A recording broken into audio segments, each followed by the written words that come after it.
Keith, you have kindly organised this Knife Crime Summit for us here at City Hall. We had Sadiq Khan, the Mayor himself, come down and join us. Thank you to you. He took time to listen to these parents. We need to find a solution to knife crime, don't we? Well, we do. I mean, it is good that the Mayor came down, and I think this is an issue that does need cross-party agreement and the parties working together. So I'm pleased that Sadiq did come. But clearly what we've identified here today is even the small things are not getting done. The small things like getting the bleed kits approved. So I've taken those away as actions. The Mayor has said that he will help us. So let's see. I will be putting these points to the Mayor. He's promised to help us. I'm sure he will. And I will be holding him to account to make sure that we get the bleed kits approved. And that will save lives. And that is what this is all about. Yeah, it's been very successful today, isn't it? We've listened to the heartbreaking story of parents. The Mayor himself has listened to them. He actually took time out to sit and listen to their story. You have been extremely supportive in helping these parents. Is there light at the end of the tunnel here? Well, regrettably, only time will tell. But I can assure you that as far as I'm concerned, with the time that I have left here as an Assembly member, and if I get re-elected next year, I will put this at the top of my list of priorities to do something. We need London to be safer. We need to save these young lives, because it's not just the lives of those who are stabbed and murdered, their lives are ruined, but also actually even the perpetrators, their lives are ruined too. And we just need to get children away from this terrible act and to make them become more useful citizens. Hi, a lot of you know me already.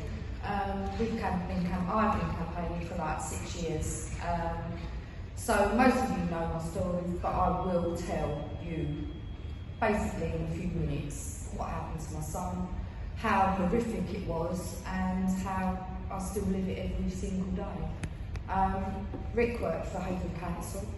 He worked for a nightclub as well. He's done it for nearly 10 years. Very respectable security he was, known in a lot of TV programmes everywhere.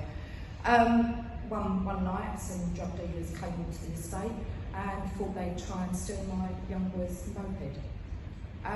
Didn't get the moped, but in the process they killed my son outside his own home. Thinking back on that day, it's coming up for 7 years now. He got a machete to the main artery of his leg. He bled out in 3 minutes. He ended up having 3 blood transfusions, a heart attack, and then to go on to have his leg amputated.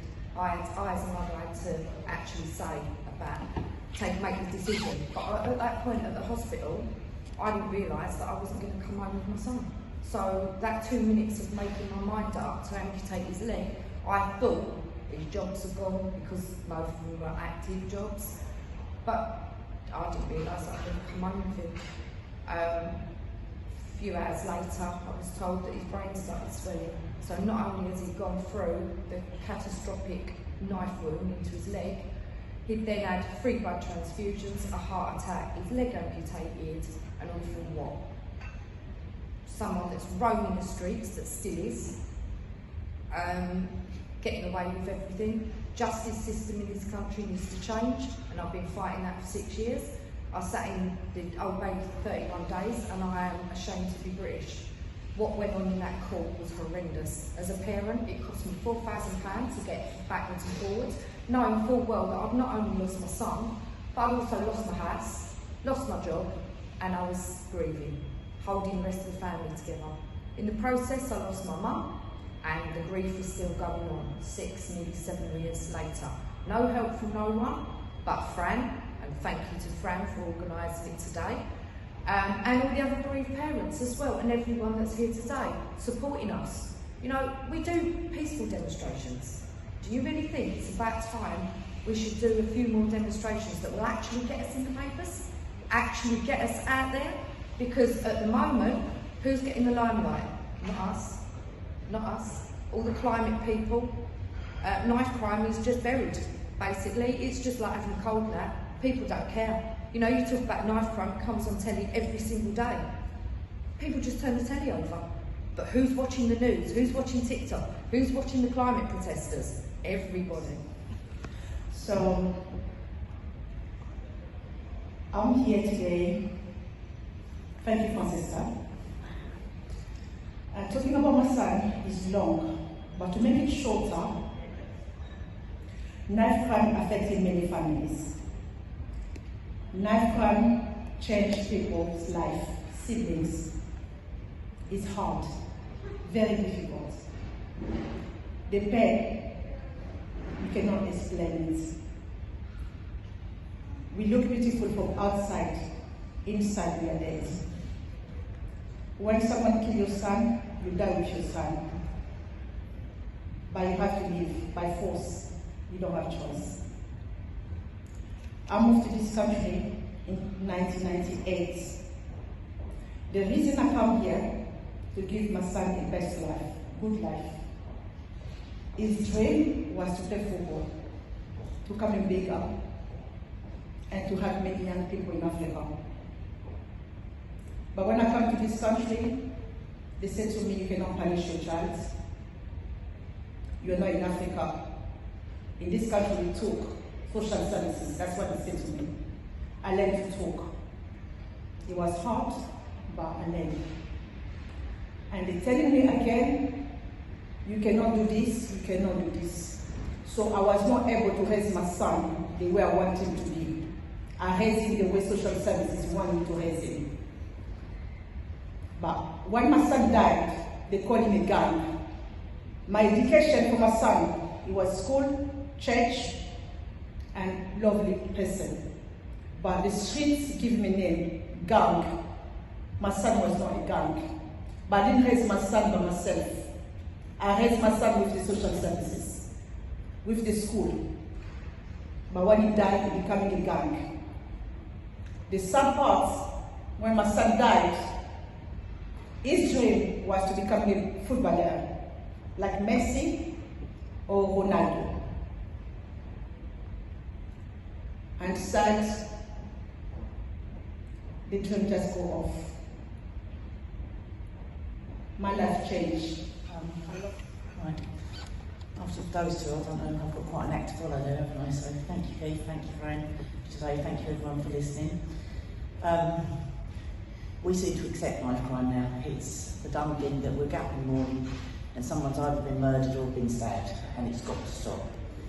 So I will tell you Liam's story and a little bit of Ashley as well. So I had a normal, happy, quite boring life until 3.5 years ago when I went to bed at 8 o'clock on Friday evening, and I got a phone call from my daughter, and it's Liam's mum, my grandson's mum. And she was screaming for about a minute. He's dead, they've murdered him, he's been killed, he's been stabbed to death. And I really couldn't make out what she was saying. And eventually I said to her, where is he? So she said, he's in a pub, 5 minutes from my house. Been there once a week before, hadn't been there before that. So I said, that'll be fine, I'll go down the road, he'll be all right, don't worry about it. So I drove 4 minutes down the road, and then I got to Little, which has a distinctive bridge in it. And as soon as I hit the bridge, I knew something was very, very wrong, because Little was blue. Ambulances and cars and police cars absolutely everywhere, flashing lights. So I knew something was wrong, but I'm still in my heart thinking, it won't be my grandson, something else has happened. Spent about 45 minutes trying to get into the pub, and was told after that, very nicely by a senior officer, go to your daughter's house. When she said those words, I knew I'd never see my grandson again. So I went to her house, and I actually lied to her. We knew then he was gone, and I said, I kissed him goodbye and told him you love him and things like that. And I feel really terrible for it now, but at the time you think you're grieving then, but the grief doesn't hit you for at least a couple of years. You're just so stressed and so... There's no explanation for this. Now we're starting to grieve, and it's absolutely horrendous. The grief just gets worse and worse every day, and it's getting harder to live. So Liam was attacked by 4 individuals that were known to police, no knife carriers, no drug dealers, been in prison. They stabbed him 6 times, twice through his heart, twice through his right back, through the artery in his right arm, and through his 11th rib bone, lung and liver. On top of that, he had 28 separate injuries in an attack that took 13 seconds, and he literally died instantly. So we then spent 18 months waiting to go to court because it was COVID. So we didn't really do a lot then. We thought we were grieving, but we were just in such turmoil. I can't even explain how we felt. We spent 7 weeks in court and nobody cared. There was no remorse there whatsoever. Absolutely awful. So 3 are doing a prison sentence because we do the life sentence, not the prison sentence. So in the last 3.5 years, my daughter has become completely alcohol dependent. She is not the person that she was, obviously. She is very angry, very upset. And only now, in the last month or so, she realised her son is never going to come